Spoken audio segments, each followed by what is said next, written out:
Welcome to Business Being Black with Tammi Mack. I am Tammi Mack. As the United States slowly recovers from the pandemic and the coronavirus, we now face the possibility of recession. And if we are on the verge of this happening, who is to blame? Well, the business of being Black today is America on the decline. The business of being Black today, America on the decline. How can this great country be on a decline, y'all? So horrible. I had to say that twice. Please welcome political analyst and my Friday co-host, Ed Sanders is here. Hi, Ed. Tammi. Pastor of King Solomon Church, Reverend Charles Williams II. Hi, Reverend. Hello. CEO of Black Pearl Global Investments, Dr. Shantae Williams. Hi, Dr. Shantae. Hi, Tammi. Thanks for having me. Thanks for being here. And author and GOP activist, Dr. Linda Lee Tarver is with us. Dr. Linda Lee, hi, how are you? Hi, Tammi. Thank you so much for having me. Thank you for being here. Listen, the title of the show is The Business of Being Black. So we have to wonder how any of our segments, how any of our topics concern Black people. So my question, the first off the top, Dr. Tarver, why should Black people care about America being on a decline?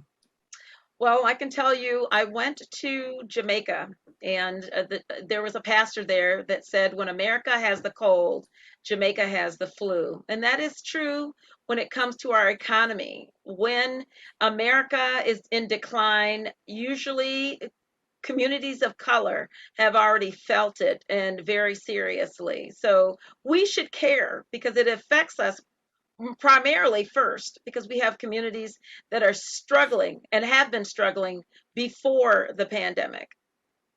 Ed, why should Black people care about America's decline? Dr. Tarver's right. I think as you look at sort of the history of this country, you will see these cycles, particularly with the economy, but understanding how we progress as a community, as a people within this country, we have to stay in tune to what's happening to this country. And to Dr. Tarver's point, when this country takes a downturn, it usually impacts the African American community much greater. Pastor Charles. Well, I have to say I agree also. I mean, look, if you're a maintenance person in a building, you need workers to be there. If you're a security person, if you're an executive, oftentimes we are the first ones hired, first one fired, last one hired. So, I mean, all of this will make a tremendous impact on the future of the Black community and the economic resources that are available to it. Dr. Shantae. Well, I agree with everything. And we've got to ask, we're still in the middle of a pandemic and a lot of money and help went out to particularly communities of color. We have to ask, if we are on another slide to something else, is there going to be any help coming? Because, those sentiments after, social unrest and everything else that happened over the last 2 years, I'm not sure there's going to be any sentiment to reach out to people who are feeling economic impacts disproportionately. I'm not sure there's going to be help on the way for anybody, especially those who are significantly impacted coming forward. Wow, that's a dismal and grim look there, Dr. Shantae. What is the current state of the American economy? Dr. Shantae, I want to stay with you on that. Well, I would say you asked the question, is America in the decline or, is the economy failing? And the question is, who is it failing for?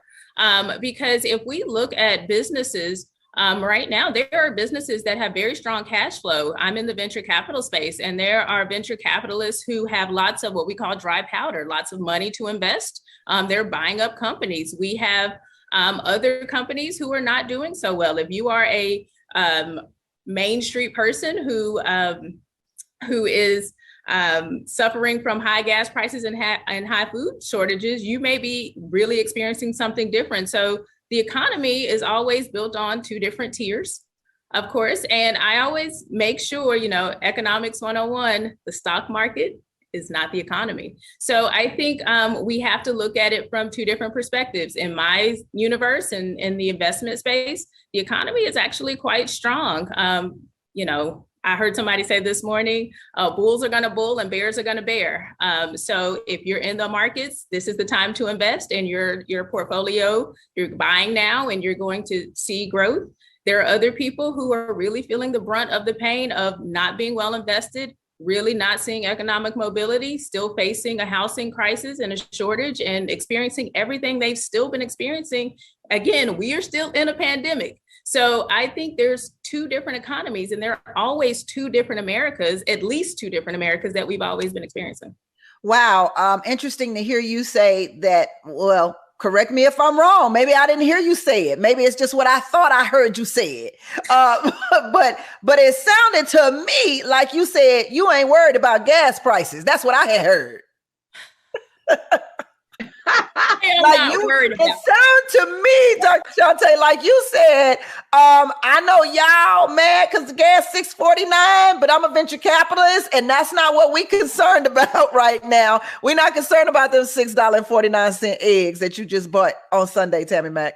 Well, those are kitchen table concerns, right? And I will say, those are real concerns for everyday Americans. So I'm not dismissing them. And no, I understand you weren't dismissing them. I do want to make that correction. No, but I was being coy when I was saying that because of the tier that you're on, it doesn't affect you like it's affecting most Americans. And that's really the question, right? Because ultimately, filling up, and now I got sticker shocked. I looked away from the gas pump and I was like, is that say, was that three figures? Does that say $100 something to fill up? Oh my goodness. Okay, so that's all we wanted to know. You did get a little, okay.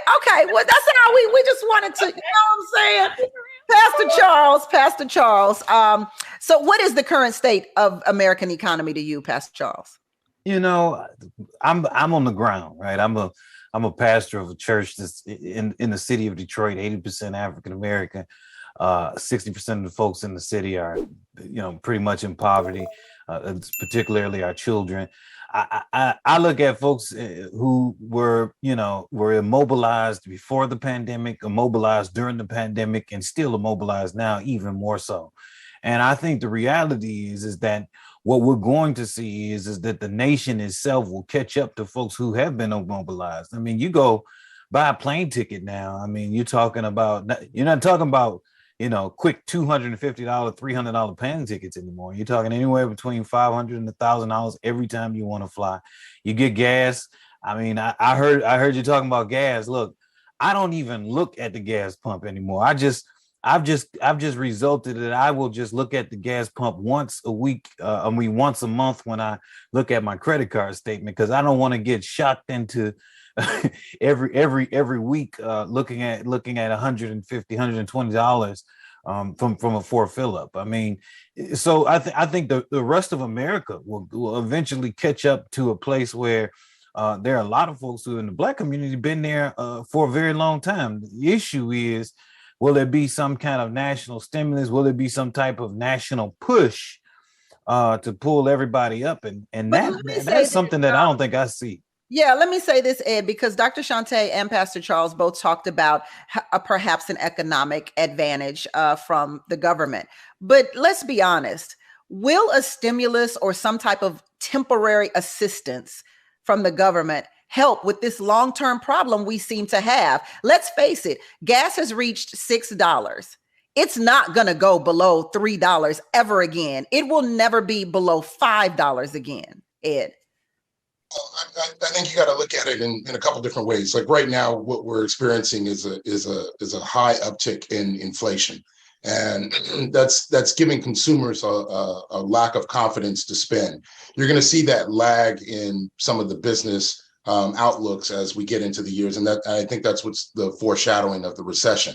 From a government's perspective is really what are the policies that you can enact that help to alleviate pain for either everyday Americans or for businesses that need to start the growth, because we will need an economy to jumpstart. As inflation starts to climb, you will generally see a slowing economy. And I think that's where the question lies, right? Like, what are the policies that we can start to take effect? And you see that it's not an immediate impact, right? Like going into a recession is going to take a couple quarters. Getting out of it is going to take a couple quarters. So I don't expect something rather immediate or temporary that can give the consumers the confidence to go out and spend again and keep the economy strong. Dr. Linda, listen, Ed's talking about this jump start. Is it the economy that we need jump started? Because it seems to me that with the inflation rising the way that it has risen, the economy is looking good. It's us folk who have to who have to generate money to live off of that's not doing so well. Well, the economy, the common phrase is it's the economy, stupid. It is the economy that's dealing with it. And the approach is what policies are going to be put in place for those who don't have the means, who sign the backs of checks. I mean, quite honestly, we are talking about taking flights. I'm the youngest of 10. I've got nieces and nephews and family and cousins. Some of them are not flying. Some of them did not finish school. They are not able to have 3, 4 cars or do the six-figure vehicles if they have a vehicle. And so the ideas of where do we bring some relief, gas prices have to come down. We are not relegated to dealing with the situation that we're in. We certainly have to have policies that will look out for those who cannot look out for themselves and will not have the opportunities during this recession that we're coming into. And so policies matter. And so some of the policies in terms of being oil independent, is You know what? Let's talk about those oil independent policies when we return on Business of Being Black with Tammi Mack on Foxsoul. We'll be right back. Welcome back to Business of Being Black with Tammi Mack. I'm Tammi Mack, and the business of being Black today is America on a decline economically? Dr. Tarver, we were talking to you before we left, and you were talking about oil independent policies, and then you moved on to transportation as well as food shortages. So let's talk about those food shortages in Michigan that's happening. They're saying that they need about $650 million or over that amount of money to supply food in Michigan. So let's talk about that. Yes, the food shortages is not unique to Michigan, but it certainly is a challenge when, especially in cities like Detroit and Flint and other urban communities that have food deserts already. We were talking earlier about already Black folks, Black and brown folks are feeling the pinch prior to the pandemic. And you compound that with food deserts, food shortages, and the anticipated supply chain. We had a baby formula issue. We're having a Kotex tampon issue now. Right? Yes. Exactly. And so the reality is that we have issues with our supply chain. And that is something that the average person can't fix themselves. It must come from intentional policies to fix those things, especially the basics and the basic needs that we're going to have. Yeah, Ed, she makes an excellent point on the shortages. It has nothing to do with the economy, so to speak. What's going on with America and its policies and not being able to get baby formula and Kotex? And what is happening here? Is this a part of the pandemic supply and the supply chain during that pandemic? Are we feeling the effects of that? I think we're feeling the effects of sort of the 24-hour news cycle, right? There's an immediate response to issues. And I'll back up and say that, our economy is interconnected. There's all sorts of factors. If something goes wrong in one sector, it has impacts down the line. And our ability to respond to it, I think as a country, we have a very strong ability to respond to some of those hiccups.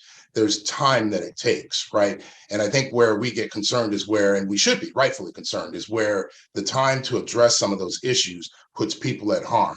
I would also say this, in addressing some of these situations, we as a community have to see new opportunities, right? And so if you're seeing shortages in food, shortages in baby formulas, those are actually business opportunities that as a community, we've got to find ways to capitalize on.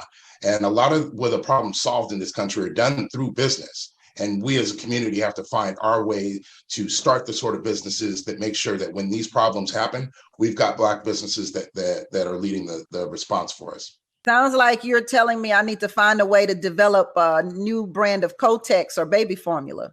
Yeah, if I may, No. We Yeah. cannot just Yeah. start a business and do the development of a business to address a very immediate need like food. I mean, seriously, we just don't have the wherewithal. And the same businesses will have to use the same supply chain or similar supply chain.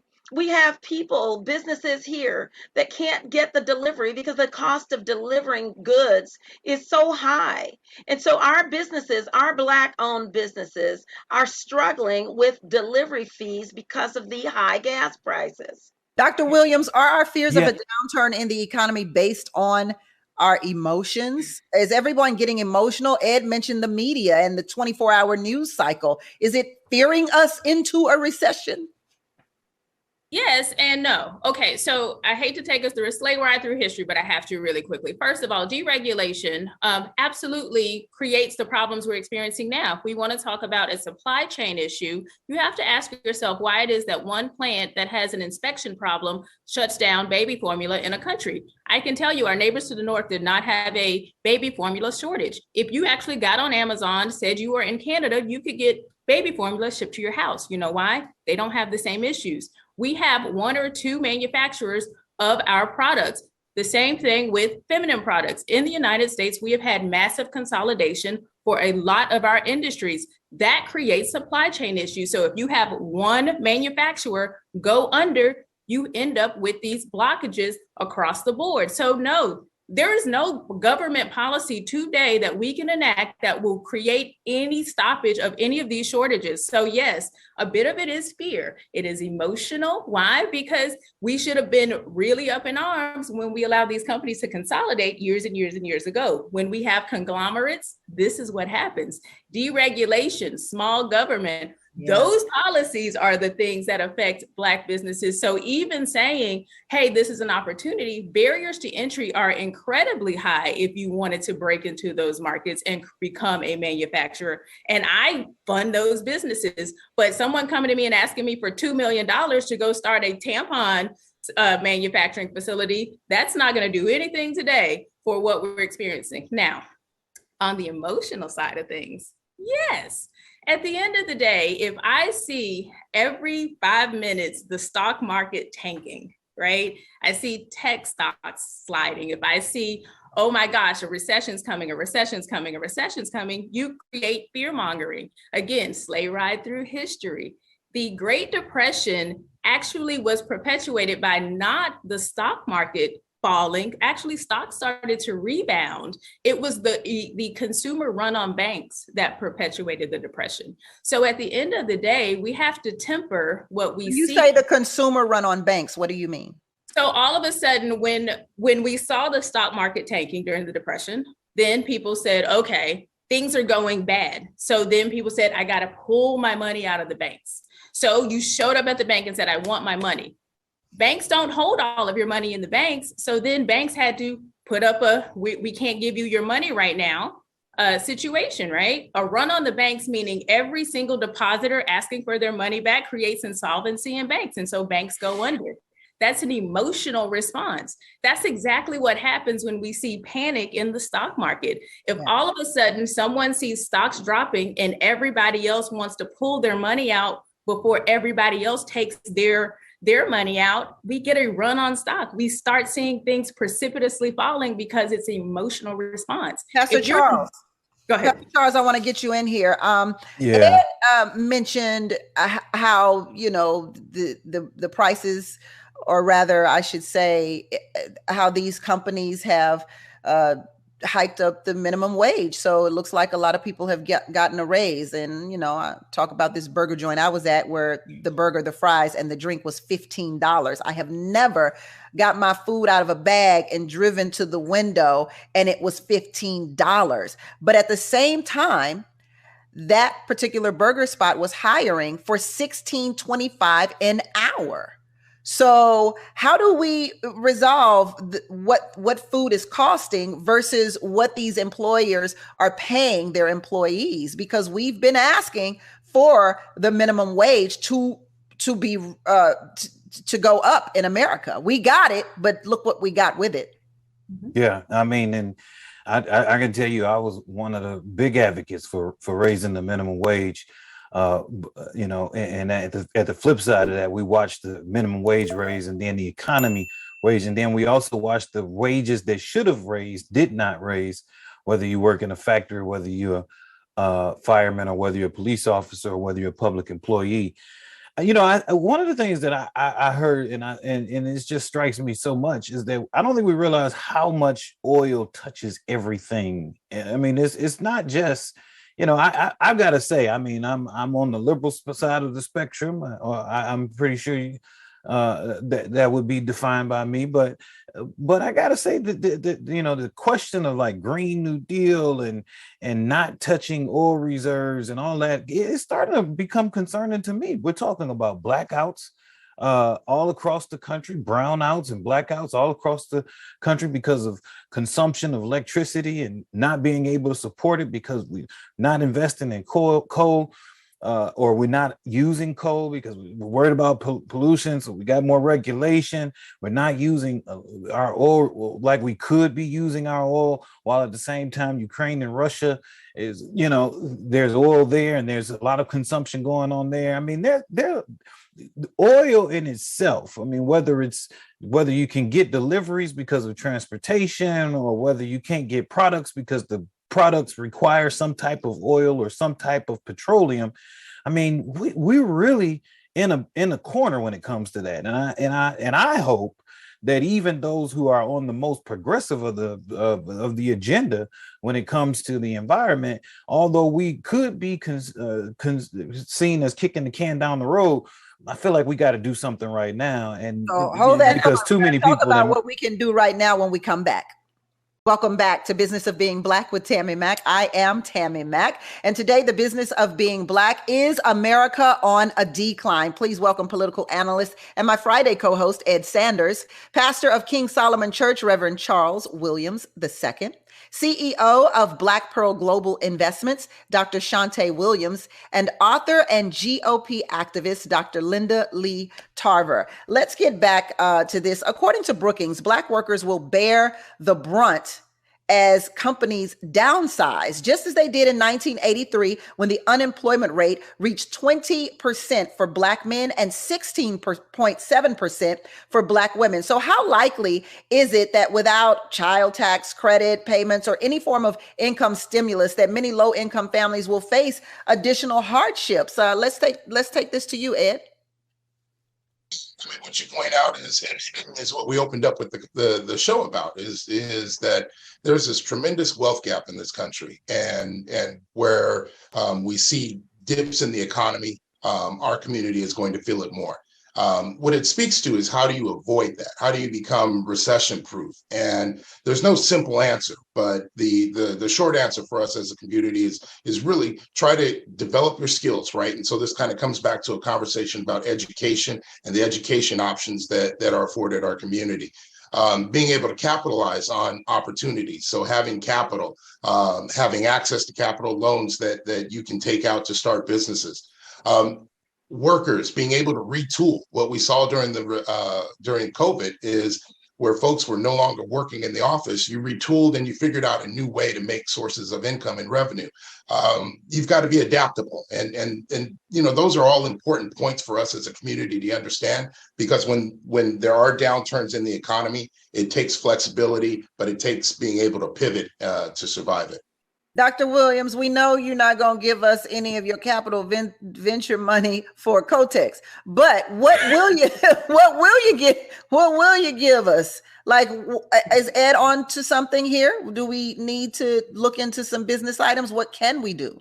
100%. So Black Pearl literally just expanded into microlending, specifically to give those options and deploy capital into businesses so that we can make more capital available specifically for people who want another option, who want to leave corporate, or who just want other levers they can pull so they don't have to bear another economic downturn without having an option. Well, what is an example of something that could be? So that's a business owner. Let's say someone who is, working there 5 to 9, so they have a side hustle. And our first micro loan went to a young woman who is actually providing after school care for young people in for local school systems. But what she wanted to do was provide additional daycare services. She needed to get into a facility. She needed to be able to, pay for all of the upfit in order to do that. In order for her to expand her services, to grow her business and to provide more jobs, she needed capital. She wasn't able to go into a bank, so she came to Black Pearl. We helped underwrite that loan using a different set of criteria, helped her do that. So she'll be able to provide childcare, which our community needs, but also her business needs to grow. And that's another option. So she's not going to weather this downturn the same way she did before. And for us, that's a win-win-win-win-win, whether we're in an economic downturn or not. Right. But she owes on a loan. Well, I'll just say this. A key feature of the Black Pearl loans are we are rolling out these loans at 0% interest. So they function like grants to give people time to get that revenue generating in their business. So they're growing and scaling, because we know that cash is always king. So Cash we need everything around me. We need that cash to be moving. We need people to start making the money before they owe us money. And we know how businesses grow. So before she owes us back that money, she's going to be making much, much, much, much, much more money. So by the time she is paying us back at reduced rates, so we're lending below any of our competitors and any of our peers. So our lending practices are community friendly. I will say that. I will put our loans up against anybody in the industry. Yeah, at 0% interest, I would put it up against anything also. The Federal Reserve wants to control inflation by raising interest rates. Are they walking a fine line here, Dr. Tarver? Absolutely. The Secretary of the Treasury was Yellen was saying that there is a fine line at this point between where we are at. They don't want to call it recession, but all the indicators that were in place since our last recession point to the fact that we are definitely going into recession. But I really want to share a little bit just quickly about the fact that, yes, we do need businesses.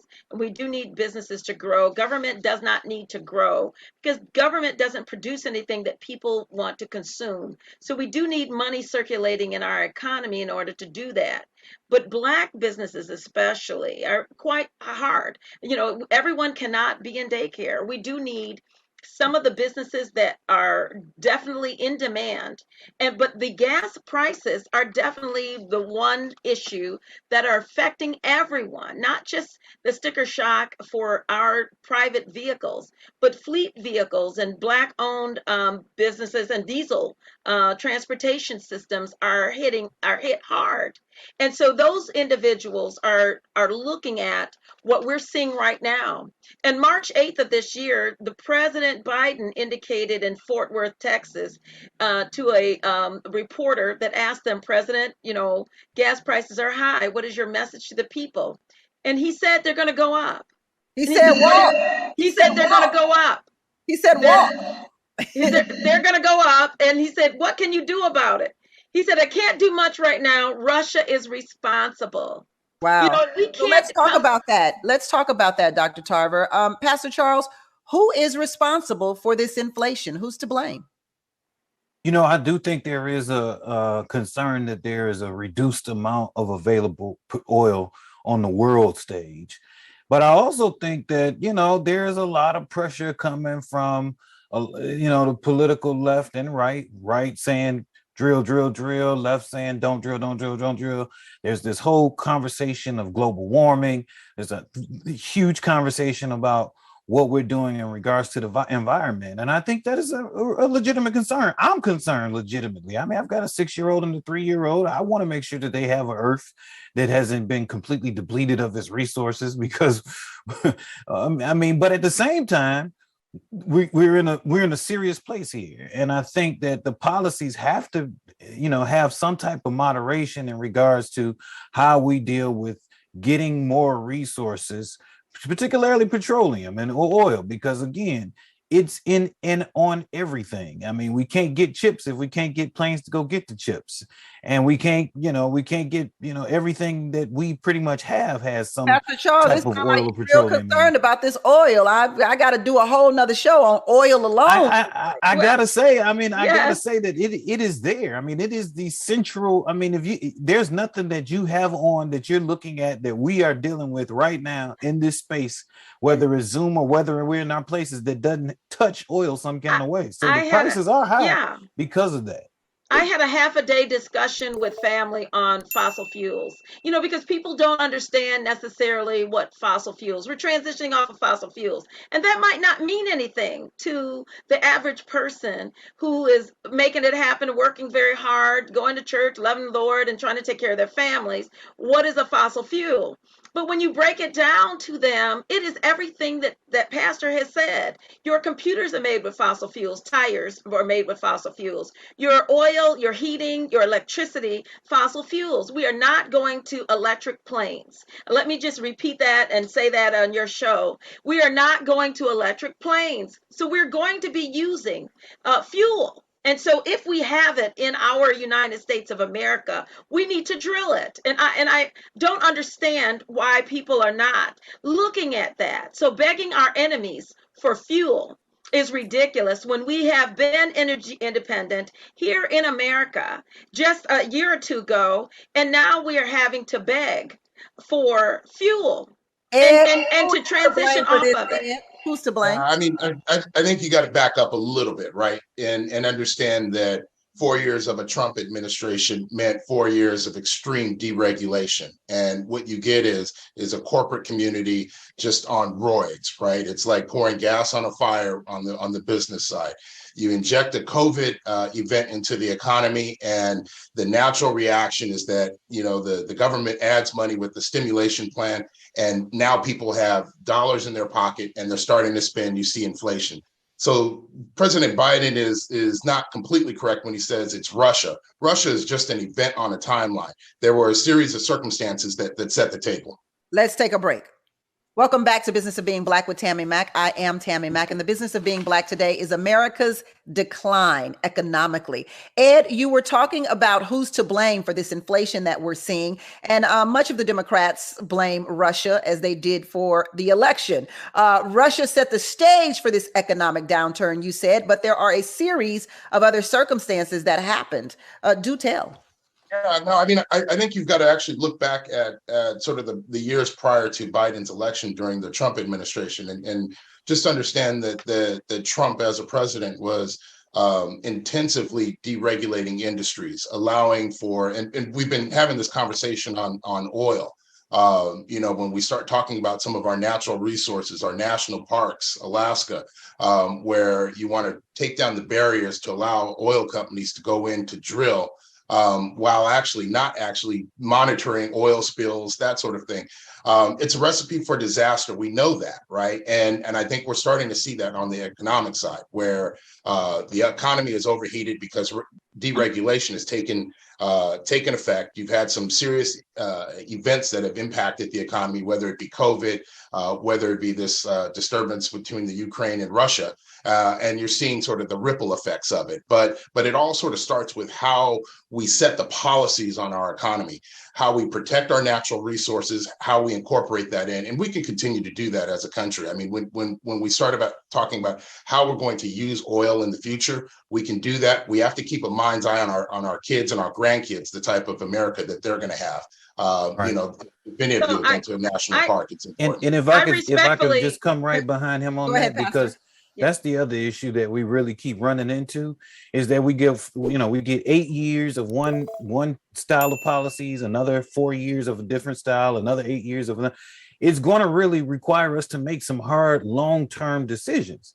If Donald Trump takes 4 years to say the floodgates are open, and then you get a hard stop with a Democrat, it's like stripping out a transmission, going 100 miles an hour, and then you hit the gear shift in the reverse. You're gonna burn it out, and we just get, not only are we burning it out, but we're burning it out in the sense that we've got a pandemic and we've got a war on top of it. Amen. There's got to be some hard long-term decisions. Amen to Pastor what he said. It is not the deregulation issues that have started this. It is the executive orders on day one to stop the drilling and stop the leases that have been on in terms of our gas.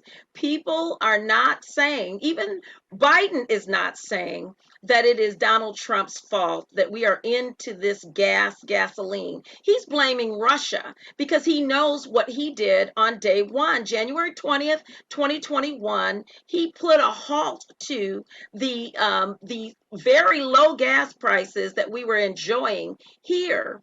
And there is a ripple effect, and it is not the deregulation. Our natural resources, our greatest natural resources is our people and our family and our children, and they are struggling. They're struggling in school and education. We have a 2-year deficit here in Michigan. 2 years since Flint and Detroit went back to school this year. Not in 2021 and certainly not in 2020, in-person school. So our academic deficit is unimaginable here of what we're looking at, especially for Black and brown children. So what we Dr. need is Tarver, relief. I'm sorry. I would have to say that the exact same thing happened during the Trump administration, though. So let's not, we were in the Paris Accord, and we were going 100 miles an hour down the Paris Accord, putting in the policies and procedures that would help us become energy independent, but also take care of the economy as well as take care of the environment. And we put a hard stop on that, put it in reverse when we got out of the Paris Accord. We were removed out of the Paris Accord. I'm saying it's a both and, though. It's not a one or other. It's a both and. The two major countries that are the biggest polluters in the world are China and India, and they do not put in to the Paris Accord. They're not part of it. We are paying for other countries. And so if you read the fine print of the Paris Accord and other things that we have had this green energy agenda, it is killing our economy. And it is Joe Biden to blame. The point here is that the way that our government is set up, there's really no way for us to get on track when we've got 4 and 8 and then 8 and then 4 and 4 and 8, especially now in a world where everybody picks a side and no one really picks America. Dr. Williams, the Biden administration blames former President Trump for increasing the deficit, but the Republicans blame Biden for the economic issues. What do people like you say who kind of sit in the center of this all? I think it's popular to blame a president. Everybody wants to claim victory in a good economy, and nobody wants to take blame in a bad economy. Ultimately, you have to ask the question, and I read The Economist. If you were paying attention during the pandemic, almost every economist I was reading and following said, hey, if you're putting this much money into the system and putting this much money in, you're going to create inflationary circumstances. Everybody was saying this. It was a completely predictable system. 80% of all the money ever created in our system was printed in the last 3 years. That is a tremendous amount of fuel into the economy. So frankly, this is a very predictable set of circumstances. So if we want to blame somebody, blame Congress. I'm not saying people weren't hurting. I'm just saying we stirred this pot. Now, later on the pandemic, layer on a war, and all of a sudden you've got a perfect storm. Can we get out of this tailspin? Of course. However, it's very popular to blame one person, and the president has very few levers. Executive orders are not going to really do anything. Pointing fingers at the president and changing the executive aren't going to do anything either. And Congress can say I didn't know that we were in a war. I didn't know we were in a war. But we're paying for one. We definitely paying for one. I understand, but we are not in war, so that we're paying for it, so we might as well be in it. Honestly, but we left billions of dollars in Afghanistan too, so maybe we should have sold some of that equipment that we left in Afghanistan. Well, that might be a better way of funding it. Billions of dollars are going out of this economy. Billions. Well, we should have taken that equipment and sold it instead of left it for the Taliban. That's all. I don't disagree. I don't disagree. But this is not blaming Biden. I mean, we can always point to the executive in charge. We always like a throat to choke. But at the end of the day, having one person and saying it's your fault for the soup that we put ourselves in, this was very predictable. I'm sorry. I mean, even if you just looked at the balance sheets of private corporations, what did you see? You saw cash going up. You see cash going up because they wanted to be cash strong, predicting the situation we're in right now. Wow, Ed, get in on this. Yeah, I mean, look, this again, economy and hiccups in the economy are sort of cyclical, right? The Federal Reserve government will put forward a series of policies. I think Pastor Williams is right. We are paralyzed on a legislative side, right? With sort of a split 50-50 Congress. It's very difficult to get anything moved through legislatively. And so to Dr. Shantae's point, when something does come through, it's usually something massive and overkill. And her point on money coming into the system is absolutely correct. But that was a byproduct of the politics where we are. And so as we go forward, we just have to remember, look, we pulled ourselves out of things like this in the past. World War II caused a great deal of harm to the American economy once the war ended. We retooled, we came out of it, and we were stronger for it. Incidents like this are going to create opportunity. We'll find ways. We as a community have to figure our way and our place in it, right? So when there is a solution presented, policy leaders need to find ways to make sure that all boats rise out of this, that our community doesn't get left behind on any of the solutions presented. Well, Democrats have the Congress and the White House to be able to pass whatever they need to pass. That is the current state. It's a split Congress. That is the current state of Congress. I'm just saying the obvious. It is not 50-50. That's not obvious. Democrats do not have they have control of the Senate and the House and the White House branch. I'm just telling you, they have the legislative branch. They have a majority in the House and the Senate and the White House, and that is the reality progressives do. And so the ability to stimulate and to make sure that decisions are made. I'm responsible for my home. And I'm Dr. Tarver. Exactly. Pastor Charles, I know you say that's not true what she's saying. Please explain. I mean, I think if it's pretty clear that the Senate and the rules that the Senate go by, if you have a small, very, very small majority by one or two. We're going to pick up on it when we return on Business of Being Black with Tammi Mack on Foxsoul. Welcome back to Business of Being Black with Tammi Mack. I'm Tammi Mack, and the business of being Black today is America on a decline. Pastor Charles, you were basically responding to Dr. Tarver when she said that the Democrats have the House and the Senate and they could get legislation passed if they wanted to. You said, no, that's not true. How is that not true? I mean, on its face, obviously, the Democrats do have the majority in the Senate by a couple of votes. But the way the rules are set up in the Senate, the bylaws, their motive of operation, the way they operate, you have to have almost a super majority when you want to get something through, because you got to get it onto the floor. And even getting on the floor can be challenging. And when it comes to breaking the filibuster, like we would like it to happen, for things like voting rights, for things like the George Floyd Police Brutality Act, but more importantly, Police Accountability Act, but more importantly, even these economic issues, the votes just aren't there.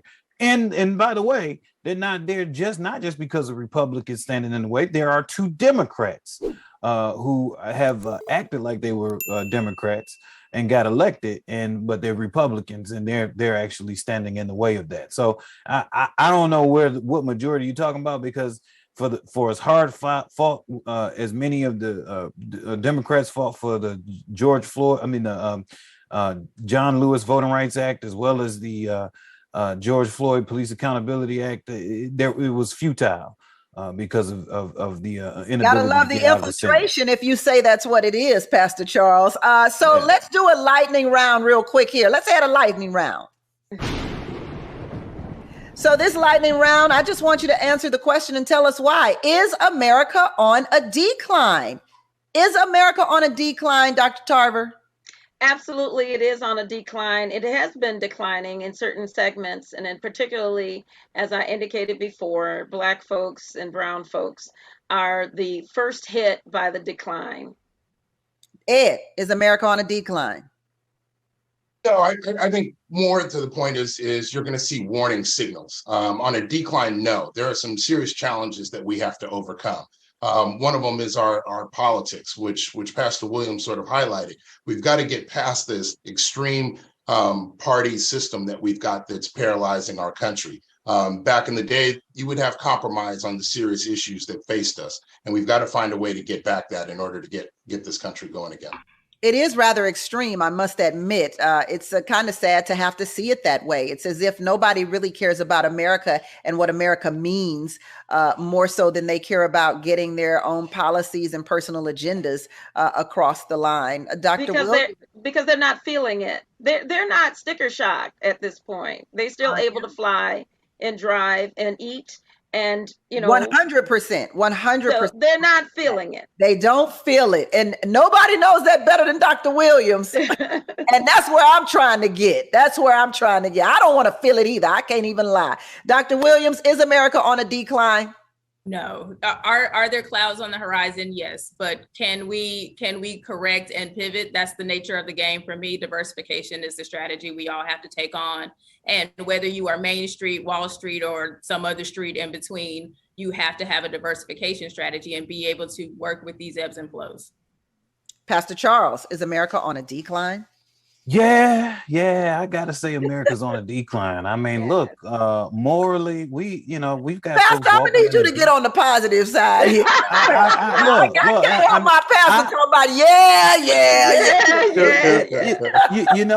I pastor a church, and I have to worry about folks walking into my church shooting it up. I mean, that's a problem, right? We don't have gun legislation. I mean, we still facing issues where we're having instances of police brutality. That's a decline for me. Economically, the bottom folks are going to struggle, and they're going to struggle big time, and that's a decline for me. So I think that, of course, if we could somehow organize ourselves, and when I say ourselves, I mean Black folks, well enough to the point where we could begin to hold Democrats and Republicans to a certain standard around the issues that we have, we'll see an incline in the long term. For sure.